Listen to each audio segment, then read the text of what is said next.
mecanismo de la micción. Cuando la vejiga está llena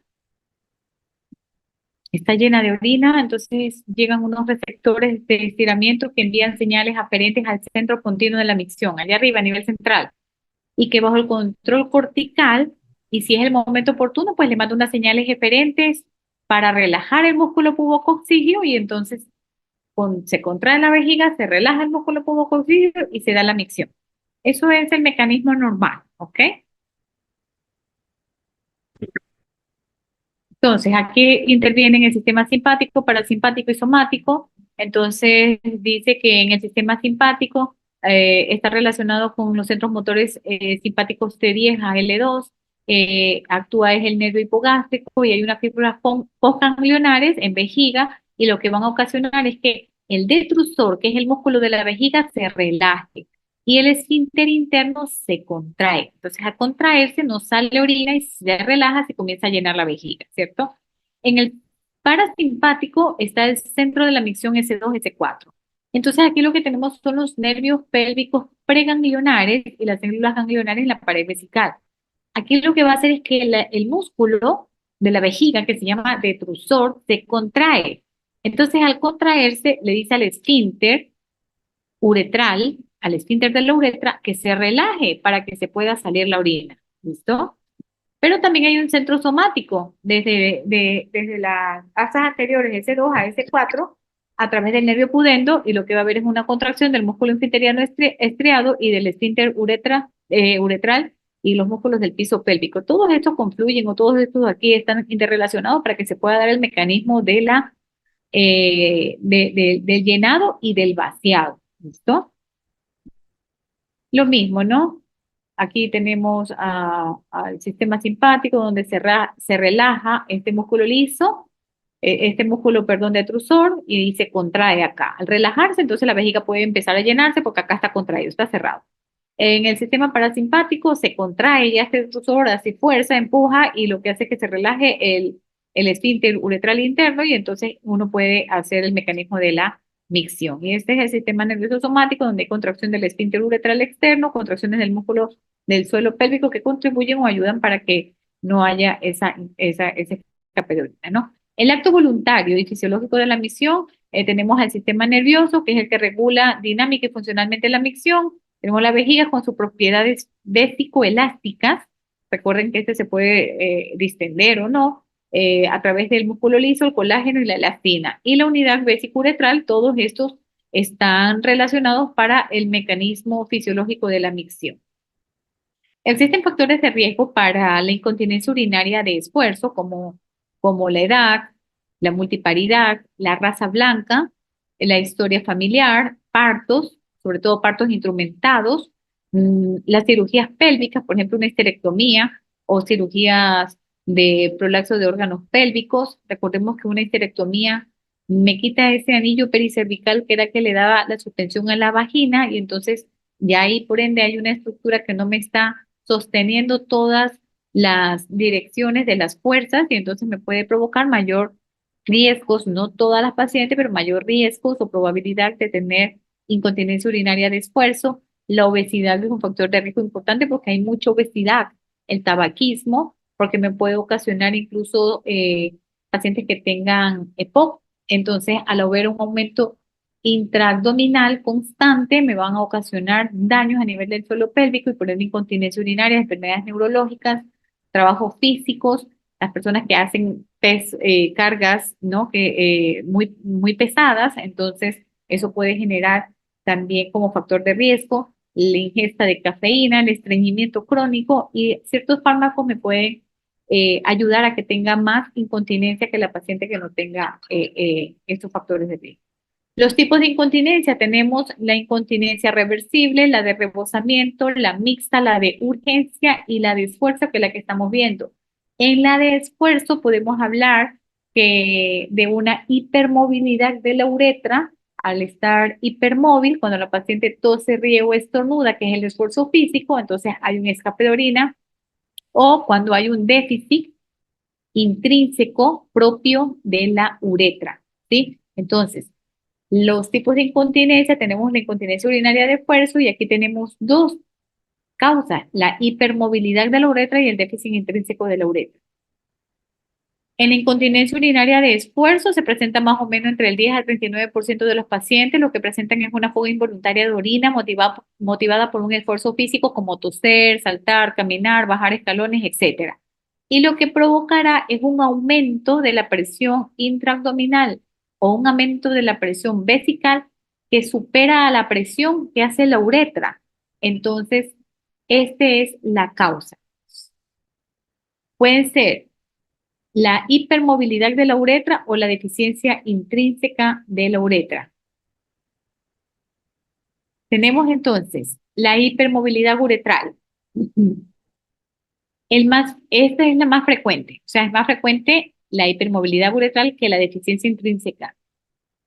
La hipermovilidad uretral se produce debido al fracaso del soporte de la uretra, constituido por la musculatura del diafragma pélvico y la fascia endopélvica. Entonces, lo que está diciendo aquí, que esta es la uretra, entonces se dañan estas estructuras que me soportan a la uretra o esta fascia endopélvica se daña y entonces cualquiera de estas estructuras que me ayudan a suspender la uretra, por eso dice, se produce debido al fracaso del soporte constituido por la musculatura, aquí hay músculos, hay diafragma pélvico, hay fascias, hay ligamentos, cualquiera de ellas que se dañe hace que esta uretra esté hipermóvil.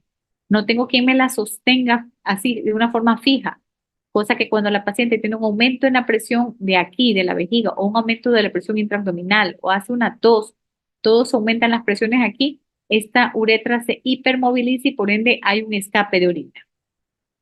Pero también se puede dar por una pérdida o una deficiencia uretral intrínseca. Es una parte dentro de la uretra, debido al fracaso del esfínter uretral. Ya eso corresponde más bien al esfínter, no a lo que me ayuda a sostener aquí.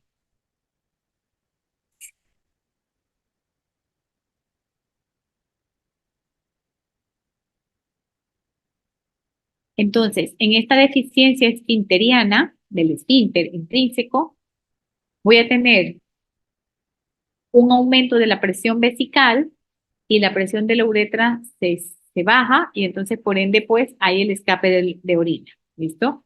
Hay un aumento en la presión vesical, no tengo tanta presión a nivel de la uretra y por ende se me da la incontinencia. Lo normal para la continencia es que haya un equilibrio o mayor presión de la uretra sobre esta presión vesical cuando esté llena.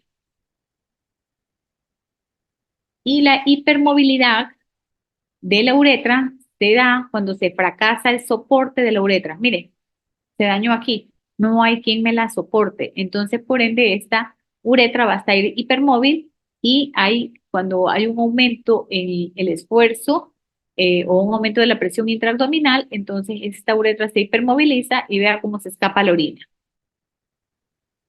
El soporte de la uretra va a estar dada por la vagina suburetral. Recordemos que esta parte de la vagina es suburetral. Aquí está, la vagina suburetral. Los ligamentos puburetrales y el músculo pubococcígeo. Cuando hay un daño de estas estructuras, entonces es que se me va a ocasionar una hipermovilidad de la uretra.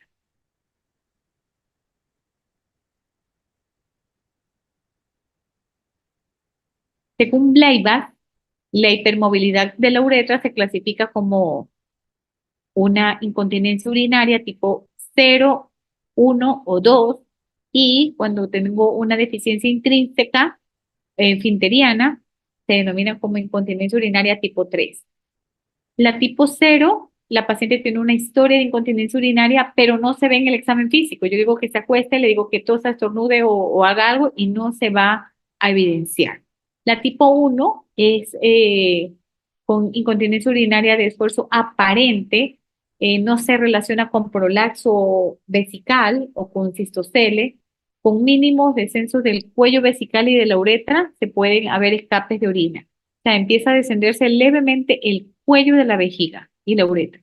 Y el tipo 2, hay escape de orina evidente en el examen físico, usted le dice que tosa, arriba o estornude, entonces o que haga un esfuerzo físico, pujar, y entonces se va a ver el escape de orina de forma evidente. Por lo general, se asocia con prolapso de vejiga y de uretra, es decir, el cisto uretrocele.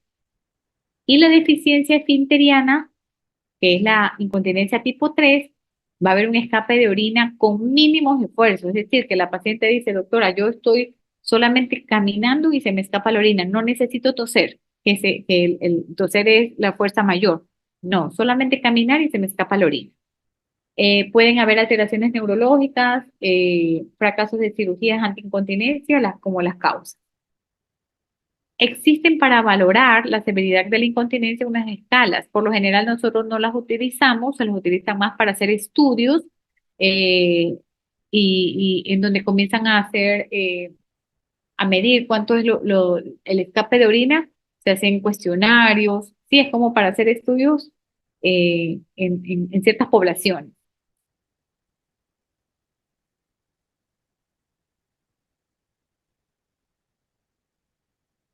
Es importante evaluar cuáles son las comorbilidades asociadas que tiene la paciente, cuánto es el escape de orina que presenta en el día para poder determinar el impacto que tiene en la calidad de vida o la paciente nos indica cuál es el impacto que ella tiene en su calidad de vida. No salgo, anteriormente salía, ya no quiero tener relaciones porque se me escapa la orina incluso teniendo relaciones, ¿sí? Le tenemos que preguntar si han tenido tratamientos previos, tanto de terapias de piso pélvicos como medicamentos orales, que a veces lo utilizan para la incontinencia de urgencia, pero que a veces me ayuda un poquito también a la de esfuerzo, o si ya le han hecho cirugías previas, ¿sí? Hay que preguntarle con fármacos que están tomando, hay ciertos fármacos que aumentan la diuresis y también hay que preguntar si tiene síntomas asociados como el estreñimiento o si tiene alguna sensación de masa, es decir, prolapsos de órganos pélvicos, ¿ok? En la exploración física se debe valorar el aspecto general de la paciente. Si vemos una paciente con sobrepeso, tenemos que decir que lo primero que tiene que bajar de peso y hacer mucho ejercicio para que no se me pierda esos tonos de los músculos del piso pélvico al bajar mucho de peso, ¿ok? Hay que hacer una exploración abdominal, genital también, hay que mirar si hay úlceras o escoriaciones, porque a veces la paciente no me indica que tiene una incontinencia urinaria, solo va por una masa en vagina. Y cuando vemos a nivel vulvar, tiene una vulvitis, está toda roja. Entonces ahí le pregunto, ¿usted usa pañales o usa toallas? Sí. ¿Por qué? ¿Cómo me doy cuenta? Porque está irritada, me doy cuenta como una pañalitis. Recordemos que a veces estas patologías son de pacientes mayores, es decir, que la parte vulvar es mucho más delicada, la piel a nivel de la vulva, entonces por ende se me hacen vulvitis. Entonces ahí me doy cuenta que también no solamente va por prolapso, sino que también tiene una incontinencia y no me lo ha referido. Tenemos que ver una exploración neurológica básica, la sensibilidad perineal, si hay sensibilidad perianal también, los reflejos tendinosos propios de las extremidades inferiores, a ver si no tiene alguna alteración neuromuscular esta paciente, ¿ok? Hay que hacer una inspección vaginal del introito, el nivel estrogénico, si está asociado a prolapso, si tiene una fístula. Sí, hay que mirar bien si no hay una fístula, que es el escape de orina constante. No necesito hacer ningún tipo de esfuerzo físico, sino que constantemente siempre está goteando. Si está acostada o si está parada, siempre está goteando. No es lo mismo que una incontinencia urinaria. Hay que valorar la uretra, hay que ver si no hay estrechez, quistes, movilidad uretral. Hay que valorar también el residuo postmiccional. Le decimos a la paciente que orine y una vez que haya evacuado por completo su vejiga, le colocamos una sonda para ver si quedó un residuo postmiccional y qué tanto, porque puede quedar un residuo que sea normal y a veces puede quedar un residuo que no es considerado como normal, así que hay que evaluar eso también. El test de la incontinencia se llama PAC test. También puede haber la prueba de Bonney o la prueba del QT. Cualquiera de ellas, lo que va a valorar es como la incontinencia.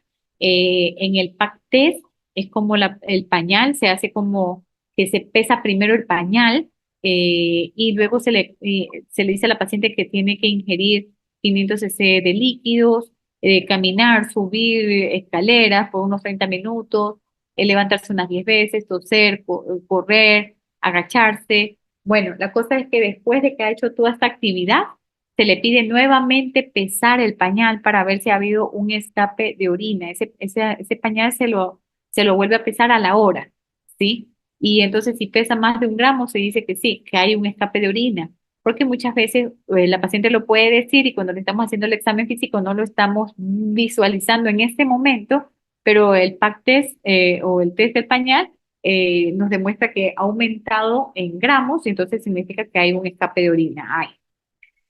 Esta es la prueba del QT, donde valora la hipermovilidad uretral. Lo que se hace es que se coloca un copito, un hisopo con, con, con silocaína en gel, ¿sí? Se le coloca aquí a nivel de la uretra y nosotros hacemos una línea imaginaria, ¿sí?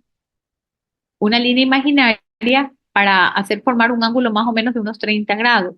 Luego le digo a la paciente que haga un esfuerzo físico, por ejemplo, que puje de forma constante y si vemos que no se mueve este hisopo y se mantiene ahí, no hay hipermovilidad de la uretra. Pero si vemos que el copito se sube a unos 45 grados o a más cuando está haciendo el esfuerzo de pujar, entonces eso significa que hay una hipermovilidad de la uretra y por ende la paciente sí tiene necesidad de una cirugía que me ayude a sostener esta uretra que está hipermóvil, ¿ok? Y la prueba de Bonney me predice el éxito quirúrgico porque si yo le digo a la paciente que tiene la vejiga llena que tosa y yo me doy cuenta que en ese momento sale la orina, entonces yo ahora voy a coger, normalmente aquí antes lo hacían con el dedo explorador del médico, pero había muchos falsos positivos porque se ocluía la uretra con estos 2 dedos, sobre todo si los dedos son muy gruesos. Entonces lo que hago yo es coger un bajalengua en la parte más delgada del bajalengua, ¿sí? Se levanta la uretra, lo mismo que está haciendo el dedo explorador aquí, pondría aquí el bajalengua del otro lado también y levanto la uretra y ahora le digo a la paciente que vuelva a toser o vuelva a pujar y ya una vez levantada la uretra bilateralmente se ve que no hay escape de orina, entonces me está indicando que si yo le coloco una malla para sujetar la uretra voy a tener un éxito quirúrgico, ¿sí? Del ¿Qué pasó?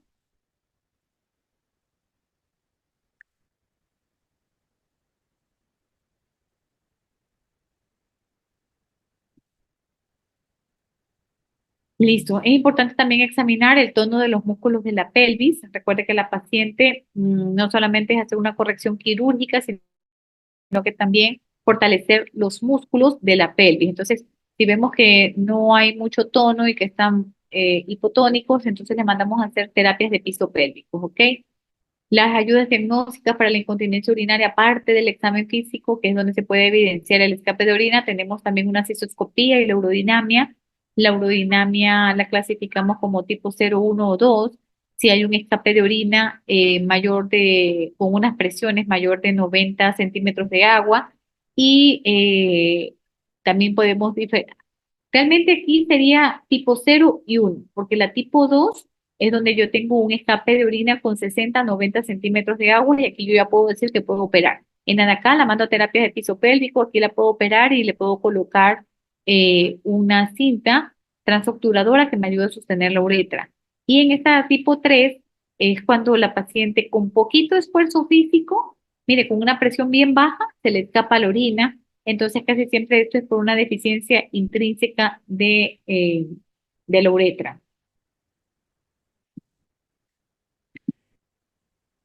En el Ya, tratamiento, ¿pueden apagar por favor los micrófonos? En el tratamiento tenemos que la selección del tratamiento adecuado para la incontinencia urinaria implica conocer las estructuras anatómicas para la correcta interpretación fisiológica de los mecanismos involucrados en la pérdida de orina. ¿Listo? Pero lo más importante de todo es modificar los estilos de vida, porque yo puedo operar, ¿sí? Y colocarle una cinta, pero si no cambiamos o modificamos los estilos de vida, la paciente va a seguir eh, haciéndome mucha fuerza, por ejemplo, alzando pesas, o va a seguir estando estreñida, o de repente va a seguir en sobrepeso, y todo eso me va incluso a alterar o a dañar más esa cirugía que hicimos, ¿ok? Entonces, lo más importante, la base piramidal, es modificar los estilos de vida, tener unas medidas higiénico-dietéticas importantes, las terapias de piso pélvico, el entrenamiento vesical, se lo dejamos casi siempre al urólogo que le dice cómo tiene que entrenar su vejiga para poder evacuar cuando debe ser y no dejar que su vejiga se llene mucho. Y miren que al final, en una pirámide ya en la parte de arriba muy pequeño, están los tratamientos farmacológicos y o los tratamientos quirúrgicos. Así que muy importante el tratamiento conservador, empezando modificando los estilos de vida.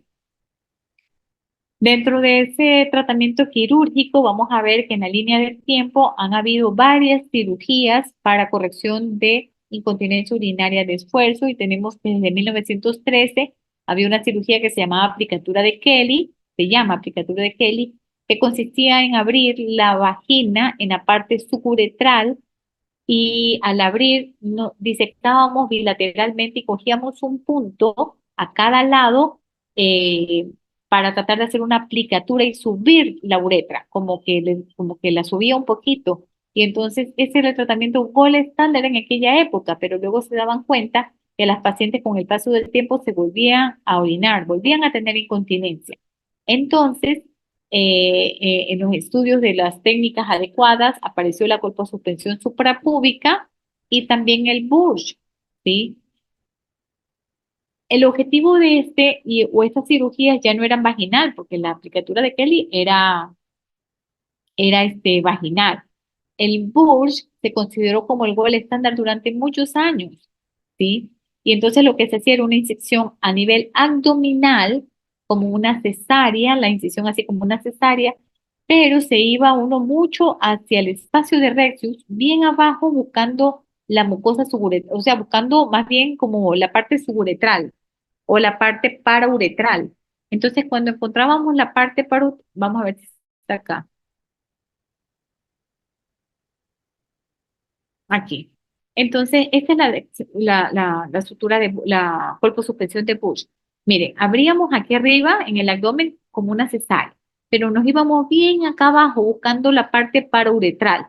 Entonces había otro médico que colocaba el dedo a nivel de la vagina tratando de levantar estos 3 centímetros parauretrales. Lo levantaba y entonces lo que uno hacía era que cogía un punto aquí y lo llevaba hacia el ligamento de Cooper, cogía otro punto más acá y lo llevaba al ligamento de Cooper. Cogía 3 o 2 puntos para uretrales de cada lado para suspender la uretra. Y mire cómo quedaban, ¿ves? O sea, es como que levantar la uretra. Entonces, este era el gol estándar, porque ya después incluso no se hacía con cirugía abierta, sino que se hacía por la paroscopia, ¿sí? Y lo que se hacía era hacer una disección del espacio de rectus, se disecaba el cuello vesical, se suspendía la vagina a los ligamentos de Cooper. Entonces era algo del estándar, porque la paciente ya no se orinaba, la uretra estaba suspendida. ¿Cuál era el problema? Que al otro día la paciente podía hacer una de las complicaciones que era la retención urinaria. Ya antes no podía orinar y usted no la podía volver a meter al quirófano a decir, aflojemos un poco estos puntos porque me quedó muy suspendida, ¿sí? Ahora está muy continente. Entonces lo que hacían era que la metían al quirófano para colocar unos dilatadores a nivel de la uretra y como que bajar un poquito, ¿sí? Como que bajar un poquito de eso para que la paciente pudiera orinar con mayor facilidad. Pero era una cirugía muy buena. Ahora otra vez se ha empezado a, a usar la colposuspensión de Bush. Bueno, esta es la técnica de Kelly, ya les dije, esto se abre a nivel de vagina, se coge la fascia parauretral de aquí, del lado de acá, y se coge en un punto aquí como sosteniendo también la uretra, ¿listo? Era uno de los tratamientos más populares para la incontinencia urinaria, pero ahora ya está como que obsoleta y casi siempre se incidía un poquito más acá donde está la vejiga y entonces se unía con una colporrafia anterior amplia. ¿Listo? Entonces aquí ya llevamos estas de aquí, ¿no? Ahora nos vamos a estas de acá, que son con mallas. Bueno, las complicaciones del BURS, como yo les decía, aquí están, podía ser retención urinaria de lo que más ocasionaba, ¿no? Entonces estaban estudiando para no dejarlas muy suspendidas, ¿ok? También se veía una uretra rígida, una osteitis púbica, ¿listo? Era como de las complicaciones más, o una hiperactividad de la vejiga en un 7-27%. Luego aparecieron las mallas, ¿ok? Las mallas que nos iban a tratar de hacer una simulación de los ligamentos que nos ayudaban a sostener la uretra. Entonces la malla es un cuerpo extraño que voy a colocar en el cuerpo de cada paciente y cada paciente actuaba de forma diferente. Entonces, miren, aquí están los ligamentos que me ayudan a sostener la uretra, ese está bien, pero este tuvo un daño. Entonces la uretra está hipermóvil y por tanto, miren, hay un escape de orina, hay una gota aquí. Entonces lo que se hacía era que íbamos a introducir una malla para volver a sujetar esta uretra. ¿Listo?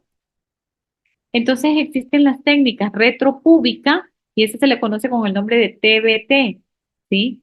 Aquí está, miren, a nivel del pubis, este es el pubis, retropúbica, aparece esta malla que me va a ayudar a sostener, aparece acá en la vagina, me ayuda a sostener aquí la uretra, ¿listo? Esta malla tenía que quedar libre de tensión, por eso ponen esta tijera aquí para que me quede un poco libre, no me quede aprisionando tanto la uretra, ¿listo? Al final quedaba así, mire, este es el pubis, quedaba retropúbica sosteniendo la uretra. ¿Listo? ¿Qué era lo malo? ¿O qué es no es lo malo, sino lo que me amarra? Que cada que yo hago esta técnica quirúrgica tengo que hacer una cistoscopía porque puedo haber dañado la uretra o la vejiga. Esas son de las complicaciones que más se dan. Entonces, casi siempre o la coloca el ginecólogo que esté capacitado, que esté entrenado en hacer cistoscopía, o la coloca definitivamente el urólogo que sabe hacer citoscopía. ¿Listo? Tenía una cura subjetiva del 97% y una cura objetiva del 90%. Dentro de las complicaciones, ¿listo? Entonces, por ende, pues, si se perforaba la vejiga, o sea, la cinta pasaba por la vejiga, se sacaba, pero tenía que estar el urólogo ahí para que pudiera hacer una cistoscopia y ver si se perforó o no, o se dañó la vejiga o la uretra.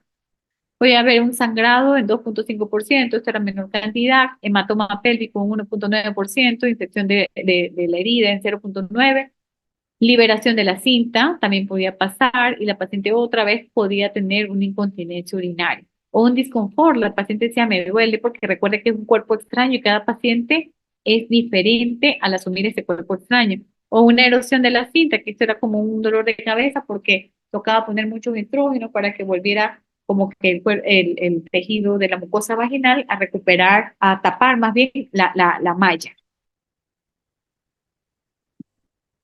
Mm. Y esta de acá es otra malla, pero esta se llama TOT, es tranobturadora. No se coloca acá retropúbica para sostener la uretra, sino que se coloca a través de los agujeros obturadores. Y mire, la disposición de la malla es diferente, no como la otra que se formaba como una V, sosteniendo a nivel retropúbica, sino que esta era como en forma de una hamaca a nivel de los agujeros tranobturadores. ¿Ok? Lo importante es que estos eran unas cintas que ayudaban a sostener la uretra para evitar que hubiera esa hipermovilidad, que era lo que estábamos hablando. ¿Listo? Luego decían pues que la malla, al ser un cuerpo extraño y tener tanto paso a nivel de ciertas estructuras del cuerpo humano, entonces iban a hacer que la malla sea más pequeñita, entonces inventaron los mini sling. ¿Listo? Entonces los mini sling ayudan a sostener la uretra, pero no pasan el agujero obturador, solo se quedan a nivel del músculo obturatriz y entonces, pero las tasas de recurrencia son mucho mayores que si las comparamos con la TOT. Entonces, estas aquí lo bueno es que no necesitaban de cistoscopía, pero, pero realmente volvían a tener incontinencia las pacientes. Y estas son unas cintas ajustables que ayudan a sostener la uretra, pero mire que aquí tiene como un tornillito, esto de aquí quedaba sobre la base casi del pubis, a nivel del tejido graso, y se dejaba abierto el abdomen aquí, este pedacito, cosa que eso es un reajustable. Le ponía usted a la paciente y al otro día usted le pedía a la paciente que estuviera parada y que tosiera, y si se le escapaba la orina, entonces usted venía, acostaba a la paciente, cogía el destornillador, lo ponía aquí y ajustaba un poquito más. Y luego nuevamente le decía a la paciente que se parara, que tuviera para ver si había escape de orina. Si la paciente había quedado muy continente, es decir, no se podía escapar, no podía orinar, entonces usted lo que hacía era aflojar un poquito este tornillo. Y así pues venía los controles anuales, qué sé yo, pero siempre tenía que venir con el destornillador para ajustar o para desajustar esta orina, esta, esta uretra, ¿listo? Esta mallita para que me pudiera liberar más o no la uretra. Este se llama reajustable. Y ahora último, pues están los abultantes. Los abultantes son unas, como se inyecta un material a través de una aguja en la pared de la uretra. Entonces, miren, esta es la uretra y le estoy inyectando aquí este material, que lo que va a hacer es que me aumenta el volumen. Mire, ya me estrechó el volumen de la uretra, ¿ves? Aquí. Entonces, le coloco en 3 lugares, cosa que la uretra se hace más estrecha. Y esto impide que se escape la orina. Pero al final, estos aquí son como unos materiales que nos ayudan a hacer, que me ayudan a estrechar un poquito la uretra, pero no en todos los lugares se ponen. Recuerde que la EPS no autoriza estas cosas que son tan costosas, están en estudio. Ahora se ha avanzado mucho en esto y hay algunos médicos que lo ponen. Tiene que capacitarse para poder, es como una cistoscopía, pero no llega a la uretra, no llega a la vejiga, sino que solamente aquí a nivel de la uretra. Y entonces tengo que tener este material de inyección, que es donde le voy a inyectar este material, ¿sí? Eso es todo de incontinencia. ¿Alguna pregunta? No, señora. No, señora.